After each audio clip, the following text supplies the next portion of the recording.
杀光他们，一个不留。165集预告，徐三石真实身份曝光，霍雨浩9级魂导炮反杀2大魂导团。你到底是什么人？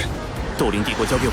首先开篇，徐三石等人来到斗灵帝国皇城，预告里守城将领质问徐三石身份，对应原著灵斗城遇袭后的混乱局面。皇宫被9级定装魂导炮炸成深坑，皇室死伤惨重，守军群龙无首，连城门都不敢轻易开启。徐三石其实一直隐瞒身世，他母亲是斗灵前朝公主，当年为爱私奔，皇室身份对他而言更像一段尘封的过往。这里其实也能看出徐三石的蜕变，从前他是玩世不恭的宗门少爷，国难当头时，他终于亮明身份。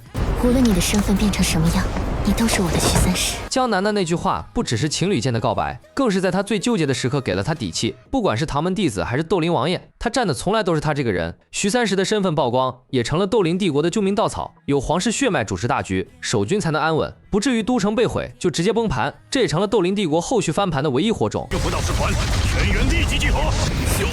这里协军黄龙2团团长喝令全员集合，小兵7里求救。是霍雨浩追上撤退部队后的猎杀时刻，很多人疑惑2大兽王级魂导团装备精良，怎么会如此狼狈？核心原因不是打不过，是找不到对手。霍雨浩、唐武桐2人藏在暗处，霍雨浩掏出自己改装的7级爆裂炮，仗着10公里超远射程，专门用来打心理战。刚开始魂导师们还会全开联动防御戒备，次数多了就慢慢松懈，以为只是普通骚扰。这里就能看出霍雨浩的战术思路有多高明，他不正面硬刚，耗光敌人的警惕心，再上真正的杀招。敌人从哪里发动的攻击？我们怎么办才好？